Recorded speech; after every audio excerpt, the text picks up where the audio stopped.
Cuando mi único nieto se casó. Guardé silencio. No dije que había heredado $55 millones de sus padres fallecidos.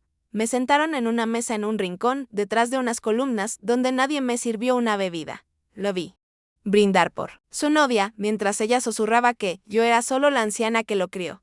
Esa noche me dejaron afuera, en el frío. No lloré, no alcé la voz, solo sonreí. Pero, ¿qué pasa cuando la mujer que enterraron en silencio es la que tiene el poder sobre todo lo que ellos querían?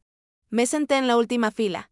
No porque llegara tarde, había estado allí desde la mañana ayudando a la florista que ni siquiera sabía quién era yo. Simplemente no quería armar un escándalo. Después de todo, era el día de la boda de mi nieto. El sol calentaba sobre la playa de Carmel, las sillas estaban puestas en filas ordenadas, con lino blanco y flores, color rubor. Cada asiento tenía un nombre, el mío no. Le pregunté a uno de los acomodadores, y señaló vagamente hacia el fondo. Me senté sin decir una palabra. A veces el silencio es más fuerte que cualquier protesta. Brennan estaba en el altar con su traje azul a medida. Se veía apuesto. Mi corazón se apretó solo con verlo. Lo crié desde que tenía 8 años. Después del accidente que se llevó a sus padres, éramos solo nosotros dos. Le preparaba su lonchera, lo acompañaba a cada cita dental, me quedaba despierta, ayudándolo con los ensayos para la universidad. Pero ahí estaba yo, una extraña en su boda, cuando tomó el micrófono para agradecer a quienes lo habían formado. En el hombre que era, mencionó a su entrenador, a su mentor universitario, incluso a la madre de Sierra. Hizo una pausa antes de continuar. No hubo mención alguna de mí. Sierra, radiante con su vestido de diseñador, se inclinó en un momento, durante la ceremonia. Me tocó el hombro, sonrió con esos labios perfectos para la cámara y susurró: es tan especial que estés aquí, señorita Forsyth. Señorita, no abuela, ni siquiera Marlene, asentí, sonreí. Aplaudí en los momentos adecuados. Incluso ayudé a juntar las bolsas de regalo, mientras movían a los invitados hacia la recepción. Nadie me miró 2 veces.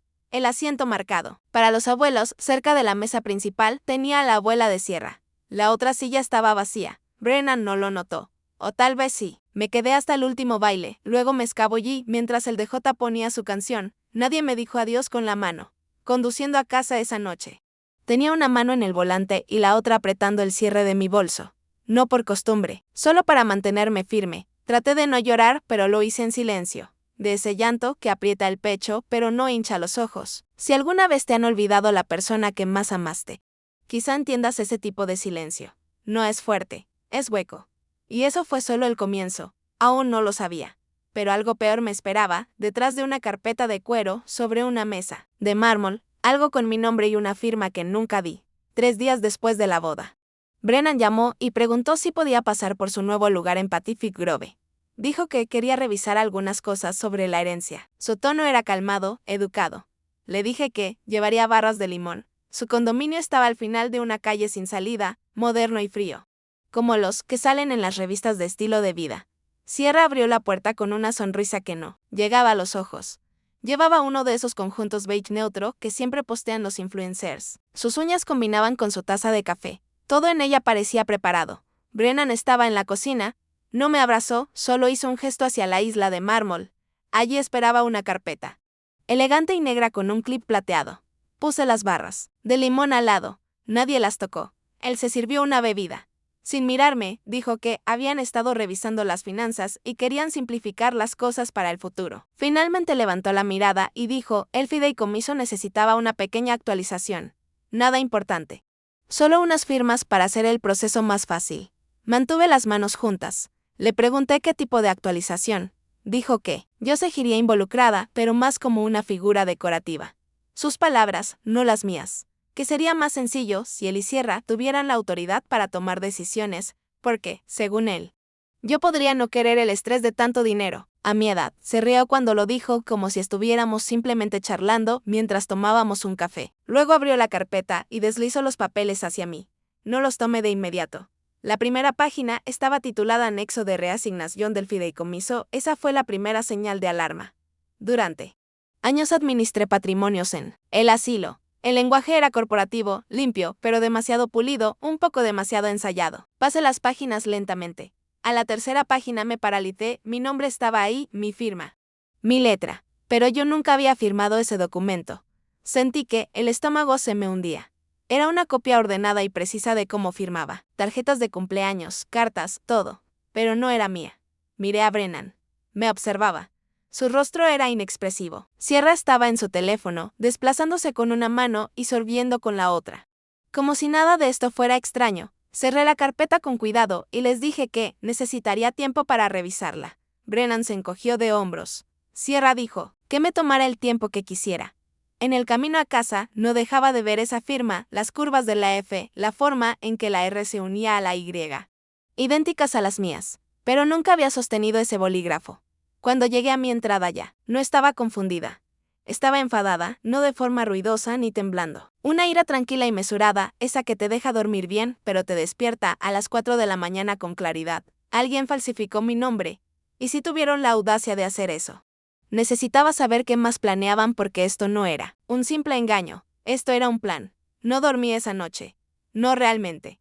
Me senté en la mesa del comedor tomando manzanilla fría y mirando la suave luz que se colaba por la ventana. El silencio en mi casa era pesado.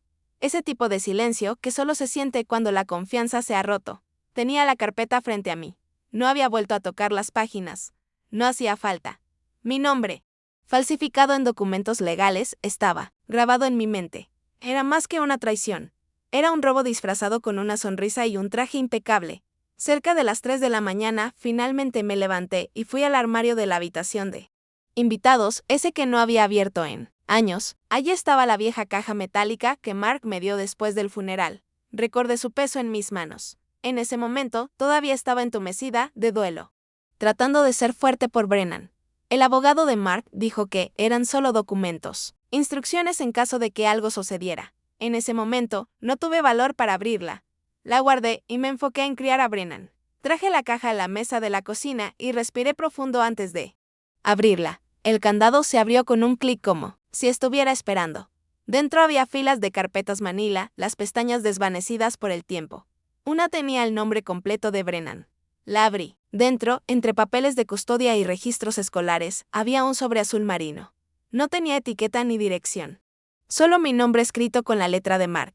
Lo sostuve un momento antes de deslizar la carta. Era corta. Mark nunca usaba más palabras de las necesarias. Si Brennan cambia, lo sabrás. El fideicomiso original está en el USB. Tú eres la fiduciaria. Tú decides todo. Protégelo si puedes. Pero protégete si es necesario. Sostuve el USB en mi mano. Pequeño, azul, de esos que ahora parecen obsoletos, pero que en su momento contenían todo. Nunca lo había usado, ni siquiera lo había notado, hasta ahora. Encendí mi vieja laptop, la que solo usaba para la temporada de impuestos y para buscar alguna receta de vez en cuando. El USB encajó y después de unos segundos apareció una carpeta llamada para mamá. Dentro había copias en PDF de los documentos originales del fideicomiso. Deslicé lentamente. Estaba todo, las páginas notariadas, mi nombre como única, fiduciaria, plena discreción hasta que Brennan cumpliera 30 años. 30, no 24, no cuando se casó, ni cuando Sierra entró en su vida. También había una cláusula que no esperaba. La distribución de los bienes dependía de que el heredero demostrara madurez, gratitud y una relación continua con el tutor designado. Me recosté en la silla. Esto no se trataba solo de dinero. Mark había visto las grietas antes de que siquiera aparecieran. No solo confió en mí para criar a Brennan, confiaba en mí para proteger el legado de la familia y había construido un muro a nuestro alrededor para protegernos a ambos. Me quedé ahí hasta que el sol salió sobre el tejado del vecino. Todo afuera parecía igual, el jardín, la calle tranquila, la neblina ligera que entraba desde la bahía. Pero adentro algo había cambiado. Ahora conocía la verdad. No la que Brennan intentó entregarme en papel brillante, sino la verdad, que Mark dejó atrás, sellada en un archivo olvidado, envuelta en confianza y previsión. Y por primera vez desde esa boda, sabía lo que iba a hacer. A la mañana siguiente, llamé a alguien con quien no hablaba desde hacía años. Evelyn II. Ella fue nuestra abogada de patrimonio cuando Mark y yo dirigíamos el Centro de Cuidados Transicionales en Monterrey. Se retiró tras la muerte de su segundo esposo, se mudó al campo y empezó a cultivar tomates tradicionales, pero seguía siendo aguda. Siempre lo fue, contestó al segundo timbrazo. Su voz no había cambiado. Le dije que necesitaba un par de ojos extra para revisar un documento. No preguntó por qué, solo me dijo que llevara todo lo que tuviera y fuera por la tarde. Imprimí ambas versiones del fideicomiso, la falsificada que Brennan me había dado y la original del USB. También copié la carta de Mark, las metí en una carpeta delgada y la guardé bajo el brazo, como solía hacer con las hojas de los pacientes. Evelyn vivía en una casita de estuco con macetas de barro alineando el camino. Su cocina olía a romero y café. Se sentó a la mesa, se puso las gafas de leer y revisó los papeles línea por línea. Cuando terminó, guardó silencio un momento. Luego tocó con un dedo el fideicomiso falsificado y dijo: "Este documento es un problema", señaló que la página de firmas no estaba debidamente atestiguada. El sello notarial era digital, pero estaba vencido. El formato tenía detalles sutiles que solo alguien del derecho notaría. Luego me miró y dijo lo que yo ya sabía. "Eso no es tu firma", asentí. Se reclinó, se quitó las gafas y me explicó las opciones. Podía llevarlo al tribunal de sucesiones, denunciar la falsificación, hacer que investigaran a Brennan y a quien más le ayudara, posiblemente procesarlos. Pero esa vía sería pública, larga y desagradable. O podía usar lo que sabía para presionarlos en silencio, presentar un aviso de fraude ante el registro del fideicomiso, congelar los activos, forzar una revisión legal y, mientras tanto, recopilar más pruebas. Medité sobre eso un rato. Luego pregunté si estaría dispuesta a actuar como mi abogada otra vez. Sonrió y dijo que había estado esperando algo interesante que hacer. Cuando llegué a casa, ya tenía un plan. Fui a la pequeña caja fuerte en el armario de mi habitación. Dentro había estados bancarios antiguos, mi testamento y una pequeña grabadora de voz. Mark solía llevarla a las reuniones familiares en el centro. Decía que la gente recuerda mejor cuando sabe que está siendo grabada. La cargué toda la noche. Ese fin de semana. Brennan volvió a llamar, preguntó si había revisado los papeles y dijo que la prima de Sierra era planificadora de patrimonios y podía ayudar a explicar lo que no entendiera. Su tono era meloso, pero percibí la tensión debajo. Le dije que con gusto iría para hablarlo. Sonó complacido. El domingo por la tarde entré a su condominio con un tupperware de ensalada de papa y la grabadora en él. Bolsillo lateral de mi bolso. La encendí antes de tocar el timbre. Brennan me recibió en la puerta. Todos sonrisas. Sierra estaba en la cocina descorchando vino. Nos sentamos a la mesa. Sacaron de nuevo los mismos documentos. Pero esta vez, Sierra habló más. Usó palabras como optimizar la eficiencia y visión a largo plazo. Miraba a Brennan constantemente como para darle señales. Entonces, con calma, pregunté por el notario, las firmas de testigos. El sello digital. El rostro de Brennan cambió apenas un poco. Un parpadeo demasiado lento, una pausa demasiado larga. Sierra intervino diciendo que el documento había sido manejado por un asistente legal que ahora estaba fuera del estado. Hablaba rápido. La dejé terminar. Luego sonreí y dije que necesitaría todo. Por escrito. 2 minutos después la grabadora se apagó en mi bolso, en casa. Respaldé el audio en 3 unidades diferentes. No grité, no acusé. Solo comencé a documentar. Y eso fue el inicio de algo que ellos nunca vieron venir. El lunes por la mañana conduje al pueblo y hice 2 paradas, discretas. La primera fue en la oficina de correos, donde envié copias certificadas del archivo de audio y de ambos documentos del fideicomiso a una caja segura que Evelyn había preparado a través de su antigua firma. La segunda parada fue en una imprenta, escondida detrás de la panadería, donde hice copiar las páginas, sellar las fechas y encuadernar todo. Le pedí al joven del mostrador que fuera cuidadoso. No preguntó por qué. Solo asintió y me entregó todo en un sobremanila. De ahí fui a la oficina del registro. Estaba tranquila. La mujer detrás del vidrio levantó la mirada y sonrió cuando deslicé la carpeta hacia ella. Le dije que necesitaba presentar un aviso de sospecha de fraude relacionado con un fideicomiso en vida. Su sonrisa no se apagó, pero sus manos vacilaron ligeramente antes de tomar los papeles. Tomó mi identificación. Hizo algunas preguntas rutinarias y luego llevó todo al área de atrás. 20 minutos después salió un supervisor. Llevaba corbata marrón y habló en un tono calmado y mesurado.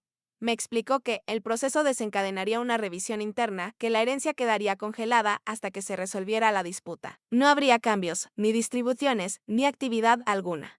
Dije que eso estaba bien. Cuando salí, la brisa costera había aumentado. Respiré hondo antes de entrar al auto. Esa tarde me senté en mi sala de sol con un bolígrafo y una pila de notas.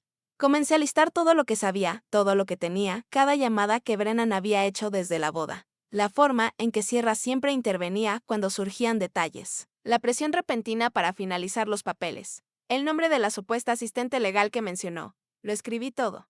Cada patrón. Cada fallo en sus historias. También envié un correo discreto a una amiga de Evelyn en la asociación de abogados local. Ella se especializaba en verificación de documentos. Le mandé una copia escaneada de la página de firmas y le dije que creía que había sido falsificada. Mientras esperaba, empecé a revisar viejos registros financieros, no solo los míos, sino los que Mark guardaba. Él era meticuloso. Todo, tenía copia. Dejaba notas en los márgenes, pequeñas flechas señalando lo importante. Había creado una carpeta separada, llamada Consideraciones Futuras, dentro había desglose de costos proyectados, implicaciones fiscales y algo que no esperaba, una carta para Brennan. No estaba firmada. No tenía fecha, solo un borrador. Pero el mensaje era claro. Él había planeado ceder la herencia. Pero solo cuando Brennan demostrara que entendía su peso, que ese dinero no era para lucirse, ni para impresionar ni llamar la atención, sino para manejarse con humildad, con respeto. Miré esa carta por mucho tiempo.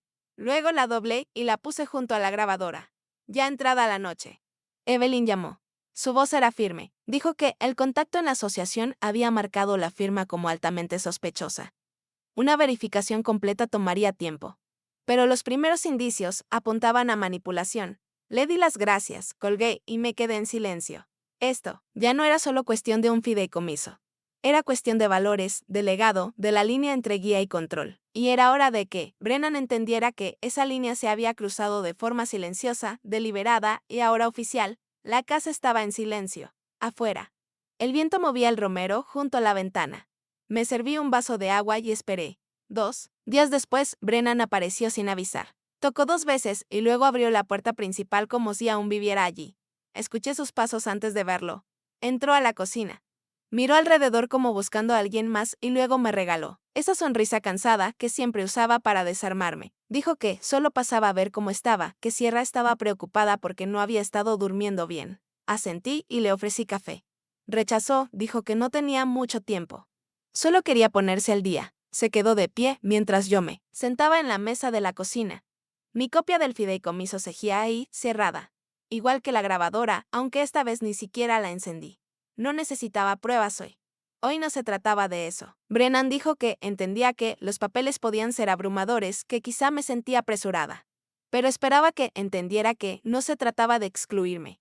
Era para hacer las cosas más fáciles para todos. Usó la palabra eficiente otra vez. Dijo que Sierra tenía amigos que podían manejar la cartera mejor que cualquier firma privada. Dijo que estaban pensando en el futuro. Le pregunté si eso era lo que Mark hubiera querido. Así, tranquilo, neutral. No respondió. En cambio, miró por la ventana. Luego metió la mano en el bolsillo del abrigo y sacó un sobre. Era grueso. Mi nombre estaba escrito al frente, pero no con su letra. Lo deslizó por la mesa y me dijo que era una copia revisada, algo más alineado con lo que todos habíamos acordado originalmente, que era una muestra de buena fe. No lo toqué. Solo lo miré. Él me observó un momento, luego exhaló y se echó atrás. Dijo que no quería que peleáramos, que la familia era más importante que los papeles. Dijo todas las palabras correctas, solo que no con la cara adecuada. Después de que se fue, abrí el sobre. Era exactamente lo que esperaba, una falsificación más pulida. Esta tenía mi firma en varias páginas, más limpia. Como si hubieran contratado a alguien nuevo. Pero seguía siendo mentira, solo que, mejor vestida. Llamé a Evelyn. Me dijo que no reaccionara. No todavía. Que los dejara avanzar más en el lío que estaban armando. Cada cambio que hacían sin mi consentimiento, cada intento de rehacer la falsificación, solo nos daba más para usar. Esa noche hice otra lista. Esta vez, no solo de lo que sabía, sino de lo que ellos no sabían. No sabían que la herencia ya había sido marcada. No sabían que había grabado 2 reuniones completas. No sabían que Evelyn había involucrado a un oficial de supervisión financiera. Y lo más importante, no sabían que ya había reescrito la cláusula final del fideicomiso. Algo que Mark me había autorizado a hacer. Era una cláusula que ponía un bloqueo temporal a todas las distribuciones por los próximos 5 años, a menos que la fiduciaria y yo decidiera lo contrario. Presenté esa cláusula a la mañana siguiente. Brennan y Sierra estaban jugando con las reglas. Lo que no se daban cuenta era que yo había escrito el reglamento. No planeaba venganza. Estaba restaurando el equilibrio, una firma a la vez. Pasó una semana en casi completo silencio. Brennan no llamó. Sierra no envió correos de seguimiento. Nadie apareció. Y sin embargo, sabía que estaban ocupados. No del tipo de ocupados que presumes, del tipo de ocupados en que las llamadas se hacen en voz baja y los planes se revisan a puertas cerradas. Pasé esos días en silencio. Por fuera, todo parecía igual. Regaba las plantas del porche. Devolvía un libro a la biblioteca. Bajaba a la cooperativa a comprar arroz integral y higos. Pero por dentro organizaba cada hilo, cada mañana. Revisaba mi carpeta, los documentos falsificados, las notas de Evelyn, la confirmación firmada del registro que el congelamiento estaba oficialmente en vigor. Cada página era otra capa de defensa silenciosa. Luego, el viernes, recibía el sobre, sin dirección de retorno, sin nota. Solo mi nombre impreso en letras negras rígidas. Dentro había una invitación de boda. Brennan y Sierra organizaban una recepción. No para ellos mismos. Ya estaban casados. Era para la familia extendida de Sierra, la mayoría viviendo en el interior del estado. Una finca vinícola, menús impresos. Belay Parking. Y bajo RSVP había una línea escrita a mano. Esperamos que digas unas palabras. Miré esa línea largo. Tiempo, esto no era una oferta de paz. Era una prueba. Pensaban que yo estaba suavizada, agotada. Quizá creían que quería ser incluida tanto que jugaría el juego. Aunque significara pasar por alto todo lo que habían hecho. No rompí la invitación, no la tiré. La puse en el refrigerador con un imán azul en forma de regadera. Luego me senté y empecé a escribir. No hice un discurso. Hice una lista. Una para Brennan. Otra para Sierra, no para enviar, solo para. Midí una lista de lo que solían ser y en lo que se habían convertido. Para Brennan, el niño que me traía cereal cuando estaba enferma. El niño que lloró cuando murió su rana y me preguntó si creía que tenía alma. Ahora un hombre que sonreía mientras me entregaba un documento que sabía que era falso. Para Sierra. La chica de la risa fuerte que trajo flores la primera vez que vino. La que me llamaba señorita May por respeto. Ahora la mujer que intentó borrar mi nombre del legado de mi esposo. No eran villanos en una historia. Eran personas que tomaron decisiones. Decisiones que creyeron que quedarían ocultas. Decisiones que podrían haber funcionado si yo hubiera seguido siendo la versión de mí misma que ellos recordaban. Tranquila, indulgente. Dispuesta a creer lo mejor. Pero yo había cambiado. Ese domingo llamé a Evelyn y le dije que asistiría al evento. Dudó un momento. Luego dijo que entendía. Me recordó que no los confrontara en público. Todavía no. Solo observar. Dejar que la distancia hablara más fuerte que cualquier acusación. Así que compré un vestido azul marino, modesto. De esos que pasan desapercibidos pero salen bien en fotos. Pulí el reloj viejo de Mark y llevé el broche de mi madre en el cuello. Cuando llegué a la viña, el personal me recibió con una confusión educada. Mi nombre no estaba en el plano oficial de asientos, pero Sierra llegó corriendo, con las mejillas sonrojadas y los brazos abiertos. Y dijo que me habían guardado un lugar con la familia. Me besó la mejilla. Su perfume era fuerte. Dulzura artificial. Caminamos juntas entre filas de sillas blancas y largas mesas con tarjetas de nombre en caligrafía. Me sentaron junto a una mujer del lado de Sierra que nunca había oído hablar de mí. No me molestó. Solo sonreí. Comí la ensalada y observé. Ese día no pidieron discursos. No hubo brindis para la abuela May. Solo sonrisas corteses y miradas cuidadosas. El padre de Sierra dio un largo tributo lleno de lágrimas. Brennan asentía como un yerno ejemplar y yo me quedé callada porque a veces el silencio es más fuerte que cualquier cosa. 3 días después de la recepción en la viña, llegó una carta certificada, era de un bufete de abogados que no conocía. De Sacramento. El sobre era grueso. Dentro había una solicitud formal de aclaración sobre el estatus de fiduciaria y una propuesta de enmienda en la distribución de la herencia. Estaba escrita en lenguaje cortés y términos legales, pero el mensaje era claro. Desafiaban el fideicomiso. El momento era estratégico. Justo lo suficiente después de la recepción, para parecer desconectado, pero yo sabía mejor. Ese era su siguiente movimiento. Llamé a Evelyn. Me pidió el nombre del bufete y pausó largo rato antes de responder. Dijo que el abogado mencionado era conocido por representar a herederos en disputas de patrimonio de alto valor del tipo, que no se involucra a menos que alguien prometa un pago sustancial. Le agradecí. Colgué y me senté en el porche por 1 hora. Ya no era solo cuestión de Brennan. Era Sierra. Ella había pasado de la manipulación sutil a la presión abierta. Si involucraron un abogado, significaba que les estaba acabando la paciencia o la confianza, o ambas. Esa noche saqué un cuaderno nuevo y volví a escribir la línea de tiempo. No solo los eventos, sino los comportamientos. El momento en que Sierra dejó de llamarme señorita May.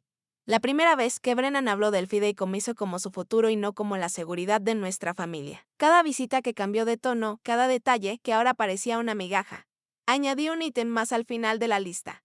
El evento en la viña, el hecho de que me excluyeran del asiento oficial, pero me pasearan ante la familia como si nada pasara. Eso era actuación, no disculpa. A la mañana siguiente, volví a la oficina de Evelyn. Me recibió con café y una carpeta ya en mano. Me dijo en voz baja que el investigador que ella recomendó había terminado su análisis preliminar. El segundo documento falsificado, el que Brennan entregó en persona, no solo tenía una firma falsa, sino también metadatos que indicaban que fue redactado desde una dirección IP vinculada a la firma de Sierra. No era concluyente, pero conectaba puntos. Evelyn se inclinó y dijo que teníamos suficiente para ponerlos muy incómodos si quisiéramos, pero los próximos pasos lo definirían todo. O presentaba cargos formales o enviaba un mensaje por otros medios. Pregunté qué tenía en mente. Me pasó un modelo de carta, una carta dirigida no a Brennan ni a Sierra, sino al bufete de abogados. Rechazaba cortésmente su solicitud de enmiendas. Adjuntaba documentación que probaba la falsificación e incluía aviso de que cualquier correspondencia futura se gestionaría a través de asesoría legal con posible revisión criminal en consideración. Leí la carta despacio y la firmé. Evelyn asintió con firmeza y dijo que la enviaría en la mañana.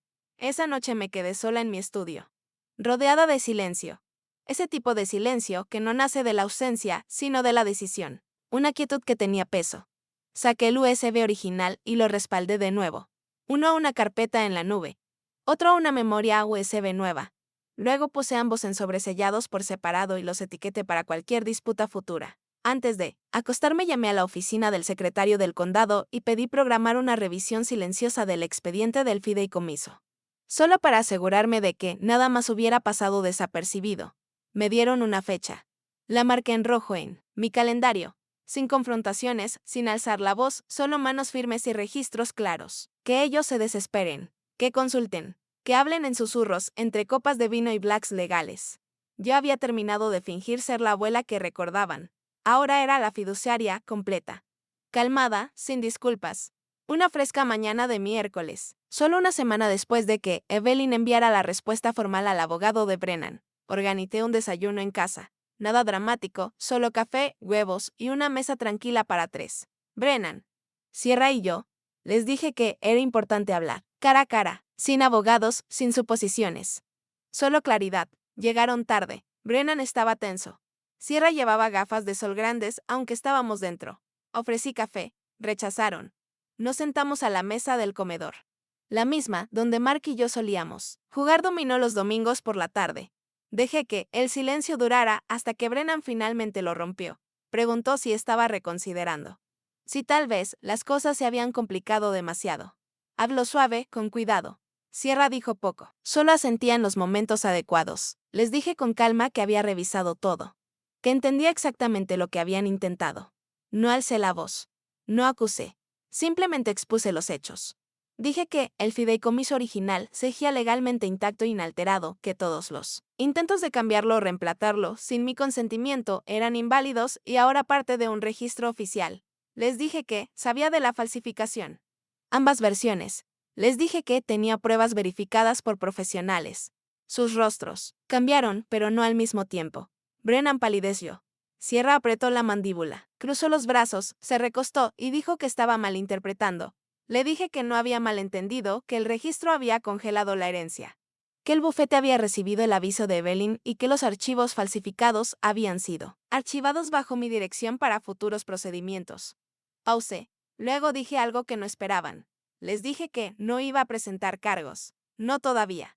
Sierra se enderezó. Brennan parpadeó. Dije que lo que me importaba ahora no era el castigo, era el precedente y la claridad.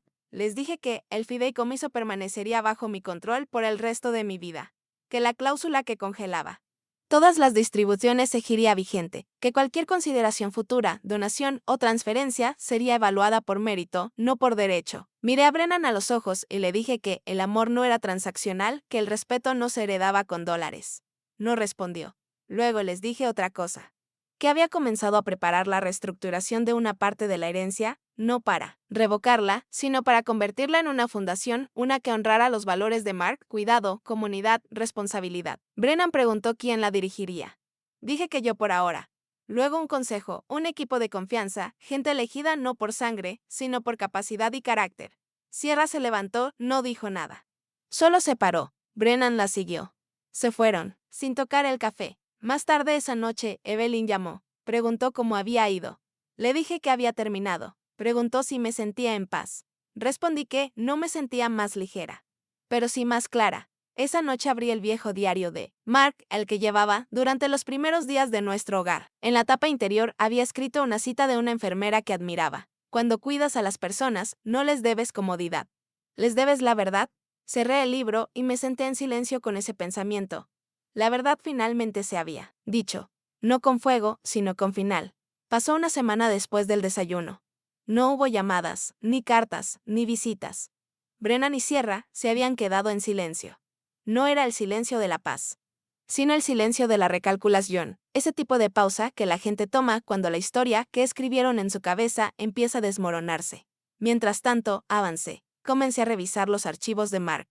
No solo los registros financieros, sino también sus escritos, discursos, fotos, fragmentos de una vida vivida con dignidad. Habíamos hablado alguna vez de crear algo permanente con eso, un legado más allá de la herencia.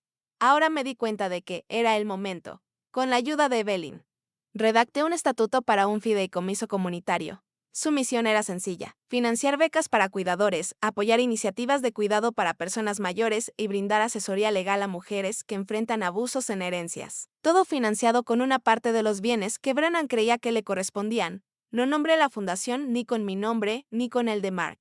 La nombré en honor a mi abuela, la mujer que me crió cuando mis propios padres estaban demasiado rotos para intentarlo. Se llamaba Alice. Fuerte, silenciosa, firme. Al final del mes presentamos los papeles de constitución. La fundación se volvió real. La noticia se difundió lentamente. Primero por canales comunitarios, luego por uno de los periódicos locals que tomó la historia tras un suave empujón de Evelyn. No publicaron detalles de la herencia ni de la disputa. Solo un breve reportaje sobre una enfermera jubilada que convirtió el fideicomiso de su esposo en una organización sin fines de lucro que los sobreviviría a ambos. Recorté el artículo y lo guardé en una carpeta de cuero marcada como privada. 2 días después recibí un paquete, sin dirección de retorno otra vez. Esta vez era un solo sobre, sellado a mano, cargado de tensión.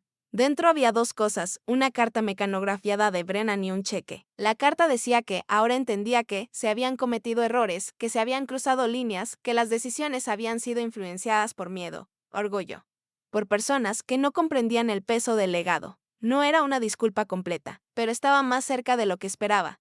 El cheque estaba a nombre de la Fundación Alice, por $5,000. Lo miré largo rato. No lloré, no sonreí. Solo puse el cheque entre el artículo y los papeles del estatuto y guardé la carpeta en el cajón. Esa noche caminé hasta el puerto. El aire estaba fresco y las luces de los barcos brillaban sobre él. Agua como pequeñas verdades que se negaban a ser enterradas. Me senté en el mismo banco donde Mark y yo solíamos compartir helado en verano. Me dijo una vez que el dinero es una herramienta, un martillo en las manos correctas, un arma en las equivocadas. Por un tiempo me pregunté si lo había perdido en todo esto, si la pelea me había hecho más pequeña, más dura. Pero sentado ahí, comprendí otra cosa. Esto no era sobre dinero. No realmente. Era sobre lo que se transmite y no está escrito. En un testamento, la bondad, los límites, la decencia. Esos son los legados que importan. Y ahora, por fin, el mío comenzaba. El otoño se asentó sobre el pueblo como una manta gastada. Las hojas caían en remolinos silenciosos y los días se acortaban. Me encontraba atraída a las mismas rutinas cada mañana. Una taza de té negro, una corta caminata junto a los parterres. Y una hora en el escritorio de la fundación revisando cartas de mujeres de todo el estado. La mayoría escritas a mano. Historias de hijas excluidas de testamentos, madres desplazadas, en favor de nuevas parejas, abuelas que quedaban sin nada tras décadas de sacrificio. Leía todas, no como juez, ni siquiera como salvadora, solo como alguien que finalmente entendía lo que era pasar demasiado tiempo, sin ser vista. Volvía. Llevar un diario, no para recuerdos, sino para claridad. Cada entrada tenía unas pocas líneas, no solo sobre leyes de herencia, fideicomisos o demandas, sino sobre el silencio, la fuerza. Cómo una persona puede perder tanto y aún así encontrar paz en cosas pequeñas. Una entrada decía: el duelo no es el fin. A veces es el suelo donde algo más crece. En noviembre, la Fundación Alice realizó su primer evento público. Una pequeña reunión en el centro comunitario. Sin prensa, sin fotógrafos. Solo una docena de mujeres sentadas en sillas plegables tomando sidra y compartiendo historias. Una acababa de recuperar los derechos de su casa. Otra había dejado una familia que la trataba como una carga. No ofrecíamos soluciones, Ofrecíamos presencia. Eso era suficiente. Brennan nunca volvió a llamar. Sierra envió un breve correo, deseándome salud por acción de gracias. Respondí con una nota cortés, nada más. La casa estaba más silenciosa que nunca, pero no se sentía vacía. Por las tardes, ponía discos antiguos, cocinaba sopas con las recetas de Mark. Veía cómo las sombras se alargaban por el suelo de la cocina y pensaba no en lo que había perdido, sino en lo que había construido en su lugar. No era triunfo. No era venganza. Era firmeza. Era mío. Y supe, mientras el año llegaba a su fin, que el trabajo no había terminado. Pero la tormenta había pasado. Y la había soportado, sin perderme a mí misma.